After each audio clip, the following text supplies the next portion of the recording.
People always ask how I balance my family life with 400 shows a year. I'm just doing what I love with the people I love. It's my magic life.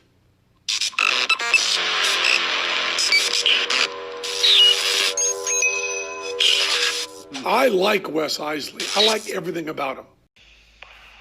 All right, this week we have another magician on the show. This guy has been, I don't know, you say a mentor, somebody I've definitely... An inspiration, I believe. I've definitely looked up to for a long, long time. This guy's name is Rob Allen, and I'll get into everything about how I've known him and how he's been inspirational to me, but ladies and gentlemen, it's Rob Allen.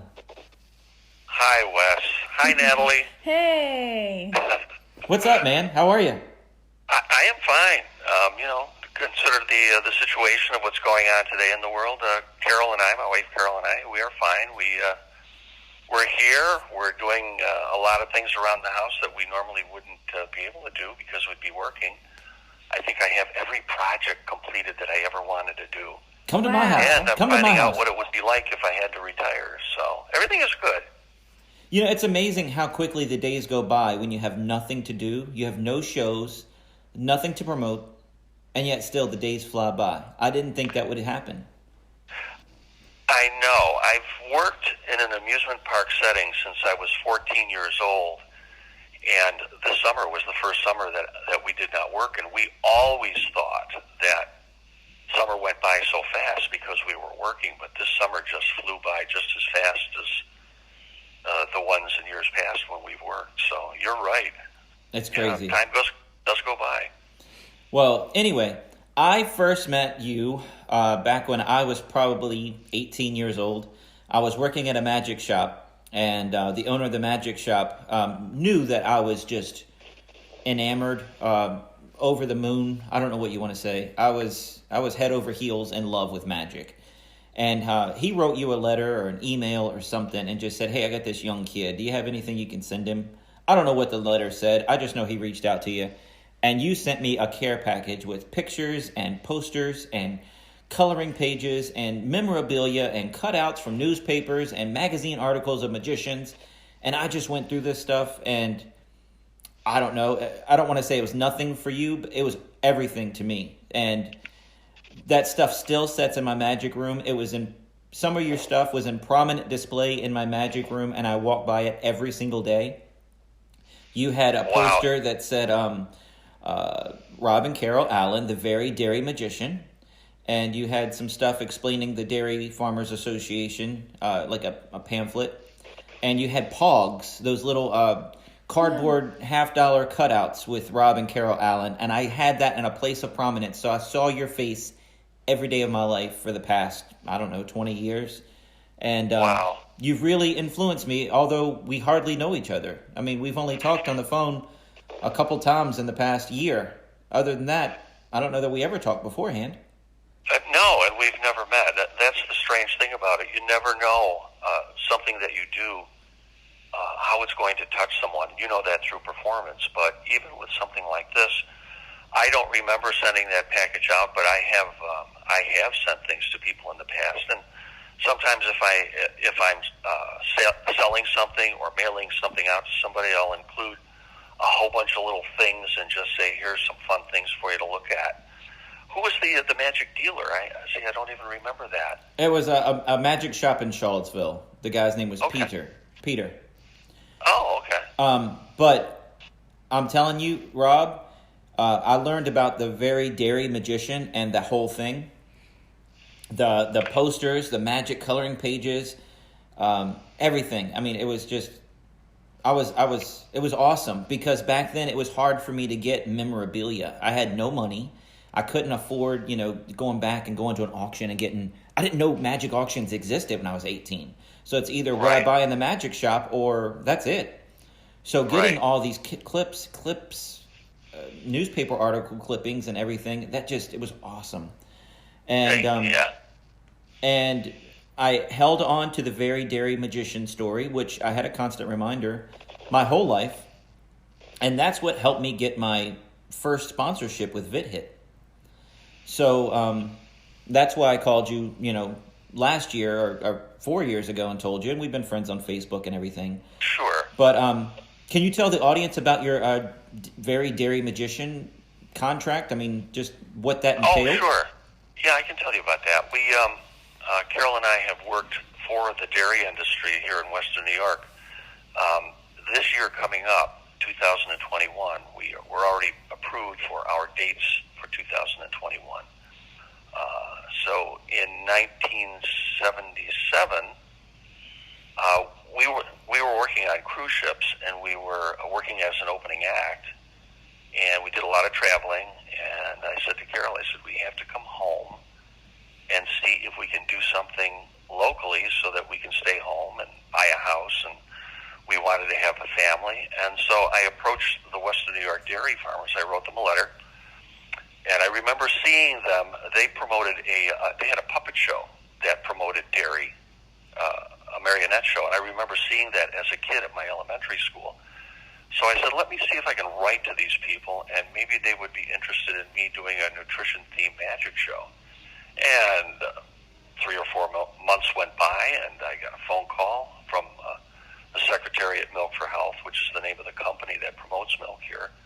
And we set a date. I went down. I made a presentation to them, and they listened. I got up. I walked out. I was going to get on the elevator and leave, and the secretary called me back in and said they want to talk to you. So the president of Milk for Health said, these people are dairy farmers. The people who are on the board of directors and the officers are actual dairy farmers.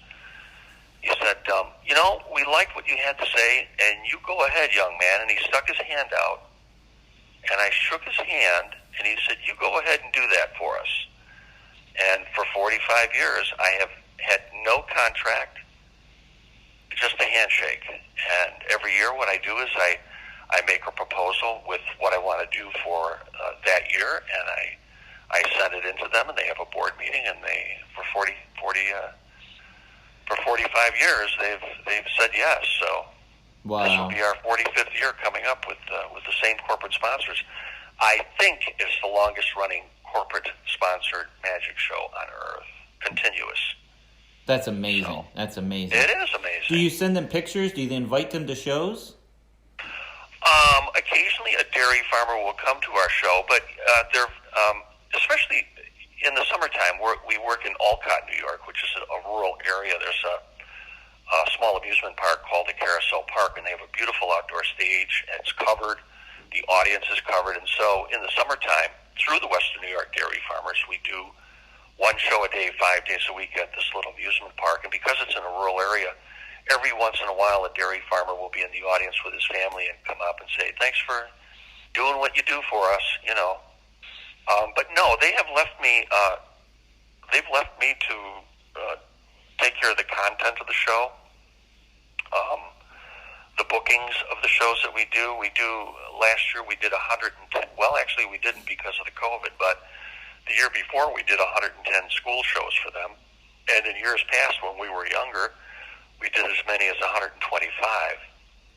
And then they picked up, we were working at an amusement park, and the amusement park closed. And so I was going to go to the Buffalo Zoo to see if we could put a show in there. They didn't have shows or anything, and I happened to mention this to the secretary, and she said, maybe we'll sponsor that, and they ended up doing that. So we were working 125 school shows. In the summer, we were doing 2 shows a day, 6 days a week at the Buffalo Zoo, and then there was a lights festival that opened in Niagara Falls, and they said, let's do a show there. So we ended up doing 2 shows a night from Thanksgiving until New Year's Eve for 17 years in Niagara Falls. Wow, so you had the whole year covered.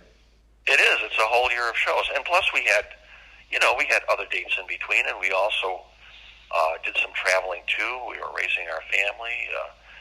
I always tell the dairy farmers, I don't go to a lot of their business meetings, but I always tell them that you gave me a chance to have a family and a home and to stay home.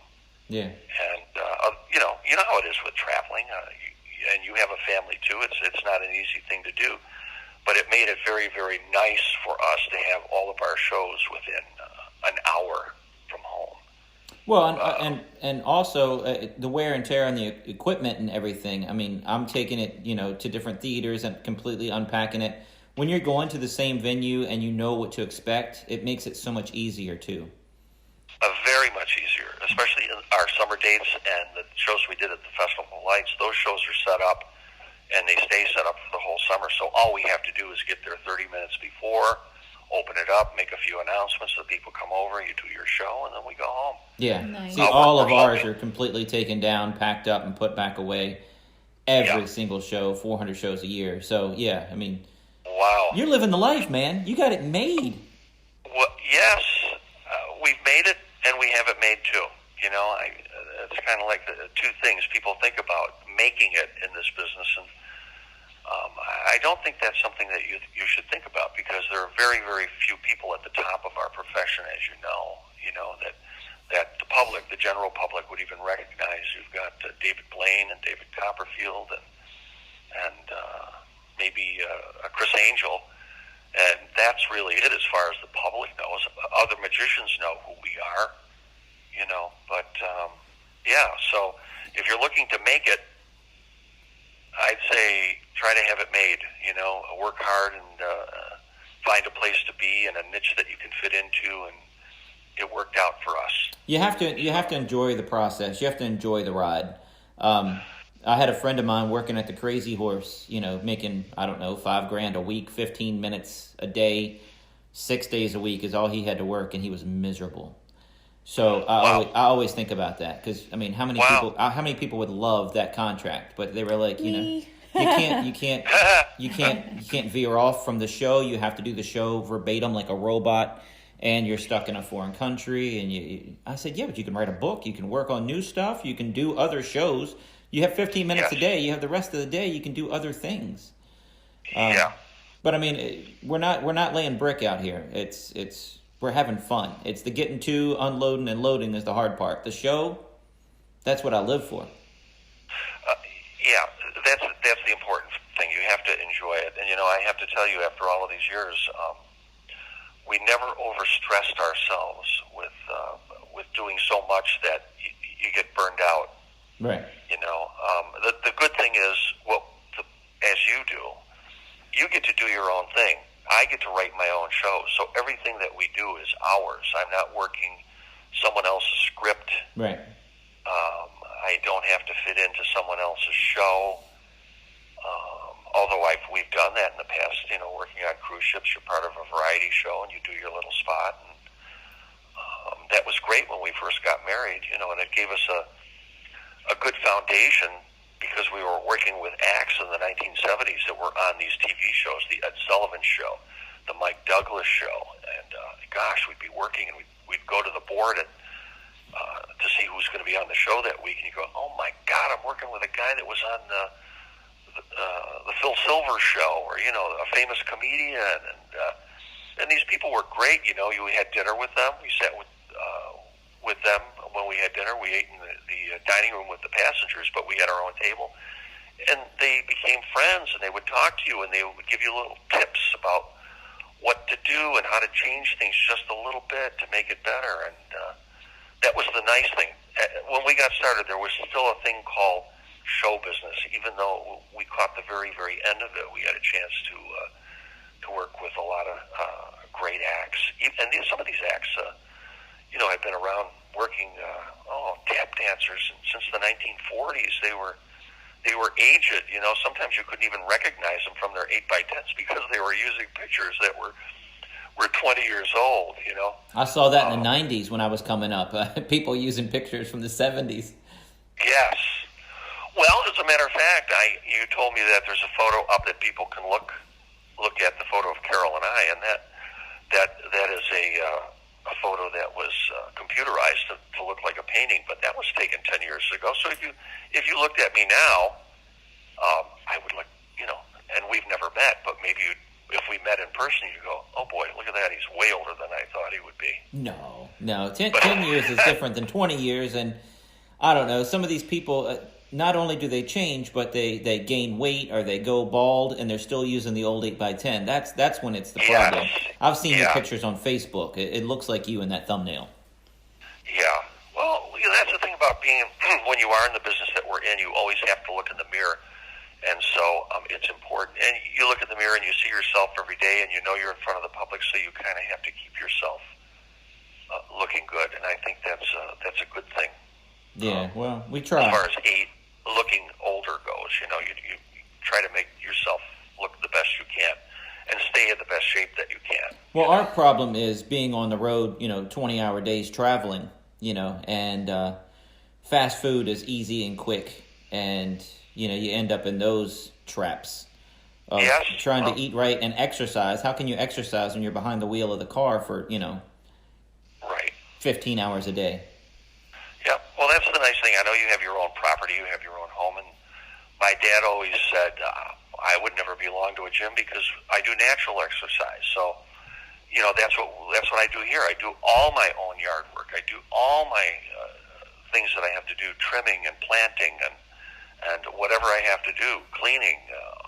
We don't hire anyone to do anything. We've always kept our money close to us. I do my own artwork. I have a degree in art education that I've never used. I substituted a little bit when I first got out of college, but because I have this degree in teaching and art, it's helped me greatly, having credibility in going into schools because you have that educational degree. And with the art, I've always done all of my own graphics, all of our own signage, all of the beautiful signs that we used in the different venues that we're in were always hand painted, and wow. and I learned all of that too, like the painting signs. I worked in an amusement park one summer, and I watched the artist hand paint lettering, and that's how I learned how to do that. So you do your own art for those the magic props that you have. You paint your own stuff too? I make my own props. I build most of my own props. I know you do a lot of building. Wow. I will see something, and then I'll have an idea, and I'll see a prop, and I may use it for something completely different from what it was meant to do. I like people say, well, what do you use, a milk pitcher in your act? Well, I do use one, and in one of the acts that we do, we have two completely different 40-minute school shows, so we can change them off so we're not doing the same show at the same schools every year. And I counted up once how much material I have, and I used to, when I was younger, try to develop one routine a year, and polish it so you do it for like a whole season. So I think I have more than like 4 hours of material that I could pull from if I needed to, Wow. Polished material. Well, see, we were working resorts, and somehow I just misunderstood. I thought 80% was new every year. It turned out that 80% returned every year. So every year, I tried to turn over my show and have like 80% new material. My opening and closing might be different, but the show would... my opening and closing would be the same, but my meat of my show was... I tried to make it different for every summer. And after 4 years, I would bring in some other routines, and it would, mix and match, and it would create even a newer show. But that helped me, that misunderstanding helped me so much in creating new stuff, where I would have just done the same show for 20 years if I would have known I didn't have to change it up. Right. Well, and that's another thing, too. When people talk about burnout, I don't you have the ability to change and do different things, so there's no reason why a person should be burned out on doing a show. We're not Broadway actors where we have to fit into someone else's script. Right. We can change it, we can add something, and we've done that. That's how we've kept the audiences that we have for so many years. We leave a comment sheet in every school that we go to, and we always get comments on, wow, how you changed up the show, and wow, what a different show from last year, So, although we have two different school shows, I probably could do a third one with other material if I needed to. So. Well, finding out about the Dairy Magician and just having that in the back of my mind, I carried it all the way through college, and after graduating with a marketing degree in college, I had it in the back of my mind, but who do I don't know the Dairy Farmers Association. I don't know how to get a dairy farmer down here. I'm not going to try to steal your gig, but I'm thinking of it. What do I do? How do I? I'm always thinking of it. And I met a guy that worked for Pepsi Cola Bottling Company, and he ended up being the vice president of the company. Pepsi used to sell franchises, and this was a local-owned franchise of Pepsi. Right. And I said, hey, what about doing school shows and I can do, Pepsi-themed magic tricks? He said, oh, well, you can't do that nowadays because it's sugar water and you're not allowed to have Pepsi in schools. But we have this product called VitHit, which is a vitamin water that's coming from Ireland. And I'll talk to you when they get here and we can have a meeting. And I went in there and told them, hey, look, we do 400 shows a year. I can use liquid magic in my show. You can be my sponsor. Done. So they gave me product. They gave me a monthly paycheck, and they took care. They re-lettered my van and trailer. They gave us T-shirts. They gave us merchandise to give away at shows. I mean, they gave us so much and took care of us. And that's when I originally called you and just thanked you. I was like, man, Wow. This would not have happened if it wasn't for you. Wow. Well, see, just having that material that somehow got you through that magic shop that had, some information about what I do, like Natalie said, was inspirational to you. And it takes a special person to be able to take that and then make it into something, and that's what you've done. So I congratulate you on that. Well, now VitHit, it got hurt thank you. But VitHit got hurt in the COVID crisis. So they pretty much just let go of me, and okay, well, I love you guys. Sorry, I have to move on though. It's just business. So other people were like, "Oh, bad feelings." It's not like a breakup with a girl. No, it's like a commercial on television. It doesn't last forever. Right. Marketing campaigns don't last. Yours did. You're the rare case.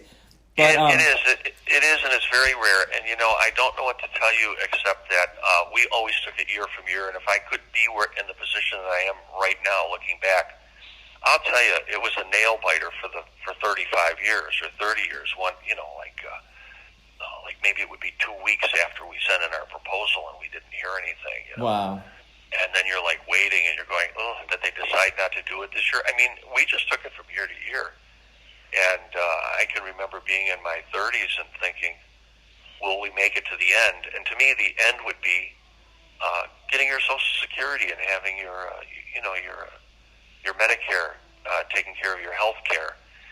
And we made it to that. Both Carol and I made it to that. And even though we're both at an age where we could retire, I don't see any reason why we would, because it's still fun, like you say. It'll give you something to look forward to. You love doing it.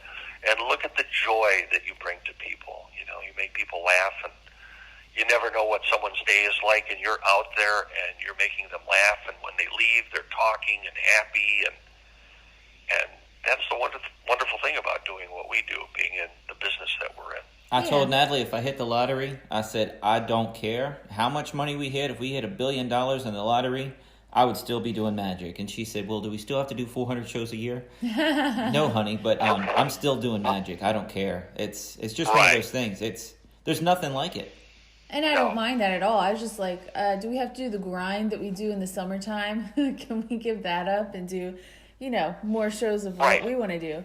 So, but yeah, I think it's awesome that you guys are, while you still want to and you're still able, keep going. You're having fun. It's, Yes. Yeah. The thing is, Natalie, like you said, there's always an end in sight to what you're doing. Like our summer season is 60 days. That's 10 weeks. So as summer goes on and on and on and on, there's going to be an end, and then you're going to have a break. And it's at that time that we would do all of our booking. We did our booking in the fall, when schools got back in, and then it would take us to book 110 schools almost mid-December, because you're going back and forth with people. There are messages. They have to check the auditorium. You know what it's like. There's so many things that people think that, you just do these schools. You don't. It takes from September until mid-December to have those locked up, and have them all on paper. Yeah. And then something comes along like this COVID thing, and I know, talking to Wes earlier, that on the phone, March came, and it all just ended. Yeah. Friday the 13th was our last show, and then everything started to cancel. We said, well, we'll be at the Carousel Park. This is going to end, and Right. no, the park was closed for the summer, and then our fall dates canceled, Christmas dates canceled, my New Year's Eve date canceled, and I really can't see anything happening for us in 2021 because with schools, they really don't even know what they're doing themselves. They're not going to put anyone in the auditorium for assembly programs, so we're just going to wait it out. We're okay. We were very when we worked, we saved our money. Wes and I talked about this before. There are times when, as a performer, when it's dry, certain months, so you have to save your money so you can live through that.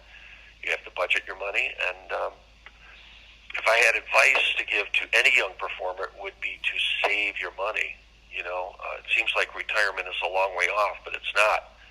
I'm so thankful that when Carol and I were in our 30s, we started these Roth IRAs, and so we are okay. We're fine. Well, like I told you yesterday, you won, man. You had this long career of magic, doing what you love. So many people are just hobbyists their whole life. They never go pro. Well, not only did you go pro, but you went pro with a corporate sponsor, for the longest running corporate sponsor, and you made it to retirement age, and you got money in the bank, and you're not, you're great. You won. That's it. Yeah. Thanks, Wes. No, well, hey, you did it. I'm just. Well, it's good to hear that. We live like you. I know you live in a rural area. I live in Niagara Falls, which is. Sometimes I feel like we're on an island because there is no such thing as show business here. There are no show people, right. really. Yes. There's a magic club, but as far as like entertainers go, we have many, many friends in Las Vegas, and sometimes I feel, and there's a family there in Las Vegas of show people and magicians that get together and parties and fun and people you can talk to. But here, I feel like I'm just like on a desert island sometimes. We look forward to somebody coming through, a show person coming through that we can get together with and talk with, or even on the phone. The first time we talked on the phone, we talked for over an hour. Right. Yeah. And that's not an easy thing to do if you just meet someone for the first time, Yeah, but we got this love of magic, man. That. Well, that's it. We have something in common. Yeah. So. Well, do you have in your magic club? How many full timers are in the club? That's the problem I have here. I'm the only one in my club. In the Magic Club, I don't think there are any, but there isn't anyone that works full time. Right. It's a variety of people, as you know. It's people who have an interest in magic that belong. They don't really perform. Right. Some of them are guys who like to buy props, and they have all of these props, but they don't perform with them. But they collect these things, and then there are other people who do an occasional show. Maybe 3 or 4 shows a month, or maybe 15 or 20 shows a year. They're just part-time. They just enjoy doing it. And there's nothing wrong with that. I don't want anybody thinking I'm talking down. Oh, you're not a full-timer. I can't hang out with you. Absolutely not. But it's a different bond that you have with a full-time that you can talk to that you can't with a hobbyist. Yes, it's a different conversation. Right. Yeah, totally. And the word magic or magician means something different to everyone, and there's a place for everyone here, in magic. So, and that doesn't mean that I go to some of the local magic meetings. I belong to both the SAM, the National, and the IBM, International Brotherhood of Magicians. I was ready to rejoin the Magic Club in February, at the local Magic Club here, the IBM ring, and then this COVID hit, so there have been no meetings. So I have not rejoined that. I didn't belong in years to it, but I still see a lot of the local guys. There was a place here called the Forks Hotel, which some of the magicians that do close-up magic might be familiar with. That was here in Western New York, and there was a core of maybe 12 or 15 magicians that would do table magic there every weekend. And so with those people, we still see them. We play cards with them. A couple that I've known for 30 years. And, So was that one of those? I'm trying to think. So they had 12 magicians that would roam the place. Is that something to be listed in Magic Magazine and things? Because I've heard of the Forks Hotel. Was this a destination spot for magicians to come all over to watch them? They did, and now you've probably heard of the 4F convention. Right. Is that what that Other came from? magicians have. Well, that's called Fechter's Finger Flinging Frolics, and Eddie Fechter was the owner of the hotel. So, Okay. When Eddie was alive, they started this convention, and it's still going today, even though the Forks Hotel has long burnt and been torn down, and there's something else up there now. But the 4F.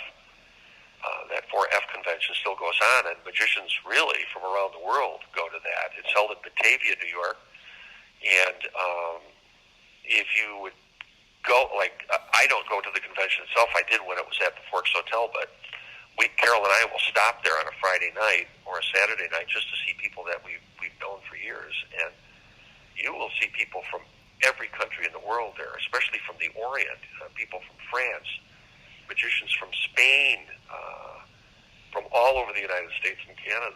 They all come to that convention, and then it all started because of Eddie Fechter and the Forks Hotel. I'm sitting here at my library, and I'm looking up at my books, but it's dark up here, so I can't see them. But there was a book that Jerry Menser put out about the Forks Hotel. It's a fabulous book that has a lot of pictures in it, and it's called Fechter. That's what it's called. If you want to look that up, or anybody wants to. And Yeah, I'll check that out. most of the photographs that are in that book are actually mine. Eddie and Evelyn Fechter, the owners of the hotel, did not have children, and Carol started going in there when we were dating. She wasn't 18 yet, and we were like their children. They treated us like children, and after Eddie died, we continued to see Evelyn right up until her death, and she kind of left all of the material from the scrapbooks and photographs and things to us, and their furnishings, too, from their house. Wow. So, yeah. So if you have the Fechter book, you will see there's a photograph of Eddie with the magicians that were the actual guys that performed there. We weren't there every weekend. Maybe it would only be 3 or 4 guys on a weekend, but there was a core people of maybe a dozen that would be there that would come in on a regular basis. And you'd get guys coming in from Cleveland and from Pittsburgh whenever they would have a day off. Part-timers, a dentist, would have a weekend. He'd drive up and work the tables, Wow, that's pretty awesome. Because that's a place that people came to just to see magic. It was very different. It wasn't like going into a restaurant and saying, "Would you like to see a few tricks?" When the people would look at you and say, "Well, what's this all about?" They were there to see magic, and they just waited for a magician to come to their table, So. Well, the reason I know so much about 4F is, Facebook and, social media, and seeing all these people getting together in these large tables of who's who of magic, all hanging out and having dinner together. It's like, daggone, man. That and Magiclife always just makes me so envious because, man, I want to be there. But Magiclife happens in the middle of the summer, and I'm busy. See, that's when we make our money. That's how it is. That's how it is, Wes, for the professional magician. Same thing for Carol and I. So they would say, going to the IBM or SAM convention or Abbott's or Magiclife? No, because I have a 10-week contract. You were working. So most of these conventions are held at a time when we are busy. So we've gone to very, very few magic conventions. See, our summers are a little different than yours because we don't just have one resort. We have several resorts that we work every single week. Plus, I was doing restaurant magic. So I do a resort show at 2 in the afternoon, then do a restaurant from 6 to 9, and then drive an hour and a half home, get home at 11:30 at night, and then get up at 11 the next day and head to the next resort and do it all over again. And wow. Then you have 4 county fairs on the weekends, and it was just a constant grind. So instead of booking school shows in the fall, we looked forward to that first week of September, second week of September, as a breath of fresh air. So that was our light at the end of the tunnel. So we go on vacation. And, Yes. all the beach locations are still open. It's just all the kids are back in school. So we had the run of everything. And then there's a convention called MAES, Magicians Alliance of Eastern States, in Yes. New Jersey. And we go to that every year because that was combined vacation, one magic convention I can do, and then get back in the office and get back at it. So Yep. that was ours. So Ours was always we would alternate because we had kids. We would take one vacation a year, and we'd alternate years. Once to Vegas, and then we'd go to Florida to go to Disney World and the different resorts there, Universal. And then the next year we'd go back to Vegas. But my kids loved Vegas so much as they got older, they just said, "Let's drop the Florida and just go to Vegas." And my kids just love Las Vegas. My son has a Facebook page called Vegas Obsessed, and he puts all of these posts up and about Las Vegas, and been going there since he was a little kid, wow, And for I'll us, have to check that out. I could drive Uber there. I used to say I could drive taxi, but I could do Uber there. I could get, we know our way around. So, what streets to take, what streets not to take, and so we just love it there. I have just as many show people friends as I do magicians there. Well, And, seeing you on Facebook hobnobbing with all the great magicians, I get so jealous looking at your posts. I'm not afraid to say it. Golly, you're hanging out with everybody, man. Well, it's just being around for a long time, and a lot of these people we actually met through an organization that was formed when Eddie Fector retired from the Forks Hotel. So the magicians could stay together. We formed an organization called the PMA, Performing Magicians Association, and this was in the late '80s, and it turned into being an international organization for working professional magicians. And so when we would go to Las Vegas, like to the desert seminar for fun, we would meet people, and I would talk to them, and they talked to us, and they became members of this group, and some of them became people who would write for our newsletter that we put out quarterly. Jeff Hobson had a column that we called Hobservations, and he was in it all the time, and people like Chuck Windley and Vince Carmen, and all of these people we kind of met just because we were working professionals and they were too. And so, when you go somewhere, you kind of gravitate toward them, and they talk to you because they know that you're living the same kind of life that they are, Well, like I said, it's the difference of a pro and the hobbyists. Not that we have anything against the hobbyists. It's just you can talk to them on a whole different level. Yeah. Right. And I can talk to I can be friends with anyone. I have friends that don't do magic full time. They're just hobbyists. Oh, absolutely. I mean, that's who comes over to my house to play.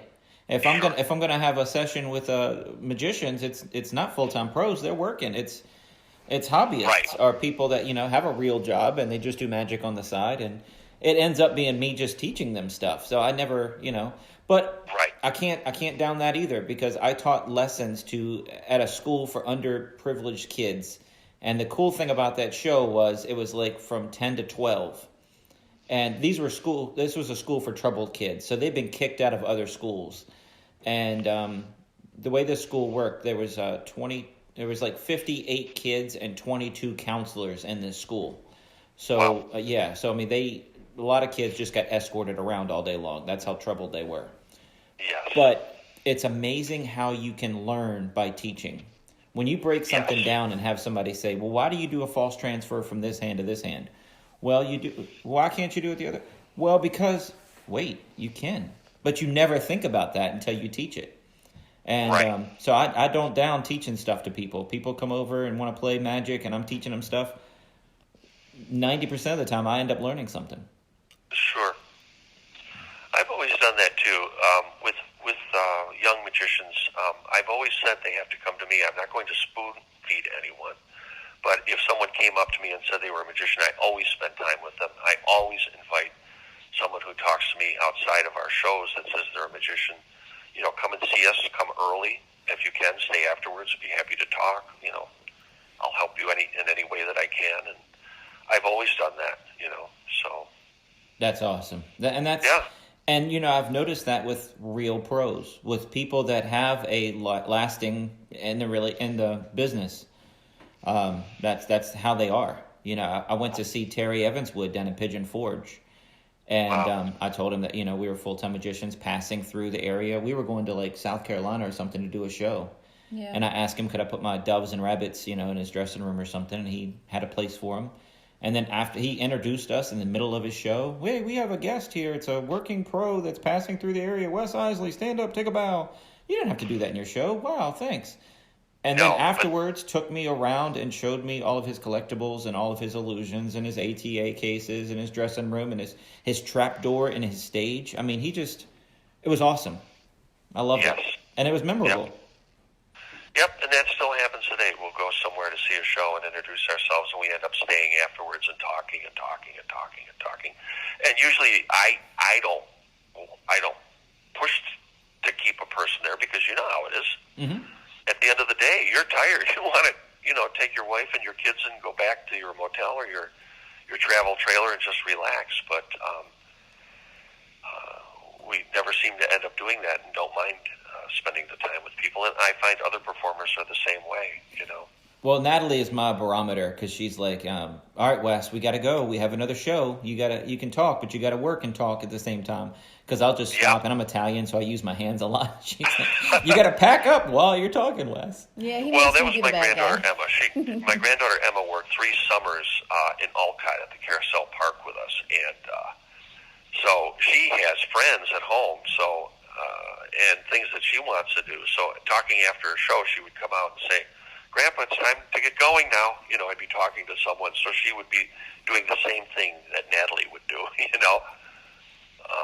But even like that, after a show, it's a wonderful thing to be able to talk to people. And sometimes, because we're local here, local family will come, friends will come, magicians will come, and you spend time with them, and they'll say, you want to go to dinner? Sure. So, you know, that kind of makes your day, too, you know. And how many people have brought back pictures with you and their kids growing up over the years, coming to see you at that park every single year?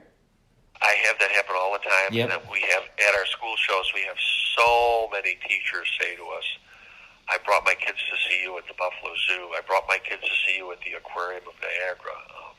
I remember seeing you at the Lights Festival in Niagara Falls, you know. But that's because we've been around for such a long time, you know. But that's a wonderful thing, too, if people can remember that about you. And they remember you. That's the other thing. You know, I had the world's smallest magician on the podcast last week. I think it was last week. And I was like, man, you got it built in where you're memorable right from the get-go. It's just built in. People aren't going to forget seeing the world's smallest magician.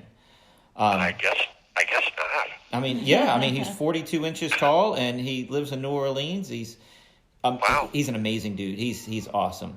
But, you know, Rob Allen doesn't have anything that's going to stand out like that. So it's your personality and your magic and just you being you that makes these people remember you. I think the kindness, too, sticks out in people's mind. When somebody's that kind to them and everything. I've seen people get their bubbles burst by headliners in a show. They think the world of them, and their bubble gets burst when they meet them. And so it's nice when somebody's so over the top nice, just, you know.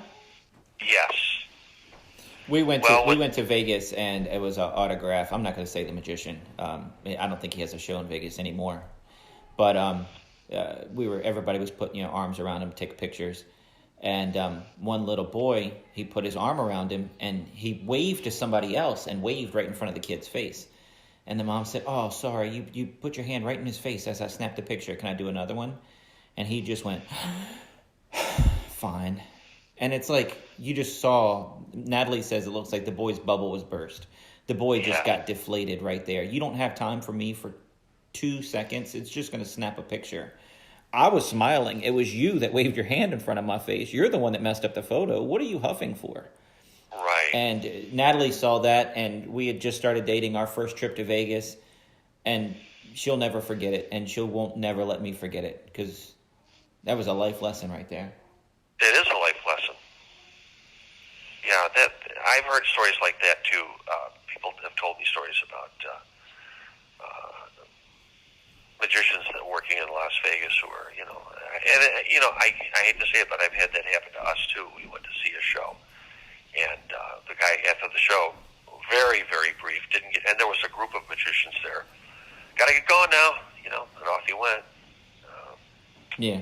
That's disappointing when that happens, but that's life. You just you chalk it up, and you've learned something about the person that magician really is. As you said. Well, as far as other things, let's turn it around to positive again. One of the biggest, most friendly, awesome magicians in the world is a friend of yours. I mean, would you say a good friend, or how did you and Lance Burton become friends? You told me the Corndabra story. Yeah, well, we kind of did what you did with Terry Evans would. I had a young family. We didn't have a lot of money, so I wrote to Lance Burton and asked. I said, "We're coming to town. We work full time. Is there a chance that we could possibly see your show?" And we were invited to see a show, and we never took advantage of that. We didn't go every year, but we went there quite a bit, starting with the Hacienda. And so I, after the show, he would come out and he would be friendly and talk, but you really don't get to know someone unless they get to see you work, because then you've earned their respect. So this convention came up that our friend Steve Daly from Las Vegas, originally from Iowa, puts on every year in Iowa, called Corndabra. And Steve, right from year one, wanted us to come and do a lecture and do our school show. And because we were pretty much working in May, we always had to turn him down. And it was held at a hotel. And one year, 3, 4, 5 years ago, I don't remember, but he said, we're going to have our shows in the theater. I said, Carol, we're going to book our school shows around this so we can do Corndabra this year, because we'll be working in a theater. So it just so happened, so we booked that, and we were set to do our show, and afterwards do a question and answer. We were going to be the opening thing of the convention. In other words, the first event, they'd come in and we'd do our show, our regular school show for the magicians. There were some kids in the audience that we could, have as volunteers, and then do question and answer. And it so happened that there was a film festival called the Wild Rose Film Festival in the same town. And Lance Burton was premiering his movie, Billy Top It, and had it at the film festival. So because Steve knew Lance Burton, he said, could you stay, because the film festival ended like on a kind of one day, and then the convention started. Could you stay one more day and just do like a little talk or a little question? So he says, yes, I'll stay. So, okay, opening day, when we went to see Billy Top It, we went there a few days early because we wanted to see it anyway and go to this film festival. So Carol and I were there. We saw that. Of course, Lance Burton was there, and so I might have said hello, but he really didn't know who we were. So we're the opening thing on the convention, and I was introduced. I walked out, and who's sitting in the back but Lance Burton? And he stayed for the whole thing. He stayed for the whole school show. Time for question and answer. Boom! He was the first one with a hand up, and he asked me, "How many shows do you guys do a year?" And so I said, I tried to figure it out, and I told him more than 5,000. Way more than that. Trying to figure all of the years that we've been in doing our school shows and at the zoo and at the aquarium. And so throughout this question and answer thing, he kept putting his hand up and saying things. And after we finished, we're backstage, and here comes Lance Burton. He was right on us, and he was like, "Oh my God, I can't believe what a great show you guys have, and it has a message for the kids." And he was asking us about other acts that did things similar that we might have done. Have you guys ever seen Tom and Sherry? And I said, of course we have. We love Tom and Sherry. I said, our dove and balloon is kind of like the thing that they did with the throwing the flame, and then there'd be a dove there. And he says, yeah, I just love the way you guys do the dove and balloon. I said, yeah, no tray. He said, I love it like that without the tray. And he commented on the way we do our vanishing bird cage. And so we started up a friendship there. It started because he saw us, and now he had something that like a connection there. So the next time we went to Las Vegas, I contacted him. Do you want to go to lunch? And we met for lunch. And the next time we went to Las Vegas, do you want to get together? He says, would you guys like to be our guests at my guest at the Magic Vegas luncheon? They're going to be honoring me for I think it was the 35th anniversary of him being on the Tonight Show. I said, well, I don't belong to this group. He says, you'll be my guest. I said, we have friends with us. They'll be my guests too. So we go. And Wow. We got there a little bit early. And all of these people are there. I mean, it's a who's who of, it's all the people that are working in Vegas and live there, magicians. I mean, it's a who's who list of people in that room. And we walked in and he spotted me. Rob, Carol, come on over. You're sitting at my table. So we ended up sitting with his very, very good friend, Fielding West, Lance Burton, Carol, myself, and our friends Ken and Sue that we went to Vegas with. And so that's kind of how that whole thing started, with having a friendship with Lance Burton, And I was shocked when they introduced him to stand up and talk about the Tonight Show. He started out by introducing the people at the table, including Carol and I. Now, these are my friends from Corndabra in Iowa. I met them there. They do a fabulous school show. They have a great message that they have for the kids. And so I'm like just sitting there going, wow. And afterwards, a guy came up that was sitting at another table with a very, very well-known magician and said, God, I wish I was sitting at your table because I do school shows in Canada and I'd like to hear all about what you do, Wow, that's awesome. So, Yeah. So that's kind of how things go like that. Our friend Steve Daly has lived in Las Vegas for 25 years, and he's been in the Showgirls of Magic. We saw him in Buck Wild, and again, it's just how you meet somebody. We're walking through a casino, and my friend Ken says that guy worked at Fantasy Island, which is an amusement park here that Carol and I did shows in for 5 years. So I said, really? What's his name? Steve Daly. I walked up and I said, are you Steve Daly? And he says, yes, I am. I said, did you work at Fantasy Island? And he looked at me and said, you remember me? And I said, no, but we worked at Fantasy Island. So then he invited us. He was in Buck Wild at the Sahara. You guys want to see a show tonight? Yeah, we go to the show. Afterwards, we went out to, at that time it was called Terribles. It's now the Silver Sevens. We spent all night there, and we've been friends ever since, And that's how things start up. Meeting a professional, they find out you're a professional, and you have something in common that you can talk about, Yeah, I want to get Steve on here someday because he is just a funny dude and a real worker and an awesome guy. I really like him. And a genuinely nice person. A wonderful person, Yeah. But anyway, well, dude, we've almost done an hour. This was so fast. We can do so much more. I have all these notes to ask you, like how you got started in magic. We didn't even get into that. And how we talked about you building your own props and everything, but I see pictures of you on Facebook making chowder with big oars and paddles, like boat paddles, a big old thing of chowder. You're a man's man and a real magician, and I can't thank you enough for doing this with us. Thank you for being on here. Oh, Wes, Natalie, I have never in my life done a podcast. And I didn't know what it was going to be about, but after talking, like 2 weeks ago with you, I was like, I don't know what to say. I don't know what you're going to ask me, but we talked as we did now, and I said, you know what? We don't need any notes. You start it off, and I'll go wherever you want, and that's kind of how it went. And I can't believe that we've been on for an hour or two. Well, you did a fantastic job. Yeah. I just want to take this thing full circle. So I told you VitHit is gone because of COVID. They're not gone. Yep. They're just... They took a hit like everybody else, right? So I have a new corporate sponsor called Express Copy and Express Copy and Graphics. They're a printing company. So just this week, we got our van and trailer back, and they re-lettered my van and trailer. They put the Fool Us logo on there. They sponsored by Express Copy and Graphics, and they're taking care of us, man. And it's still going. Wow. And pulling that thing into the driveway, I'm sitting there looking at it, and I said, it's all because of you. So thank you. I appreciate it. Thank you, Wes. Thanks, Natalie. Hey, thank you for being on here. We're gonna do some plugs real quick. Just stay on the line, and we'll wrap everything up with you in 1 minute. Don't hang up. We're gonna wrap everything up. Go ahead. All right. January 22nd. People keep asking where we're gonna perform.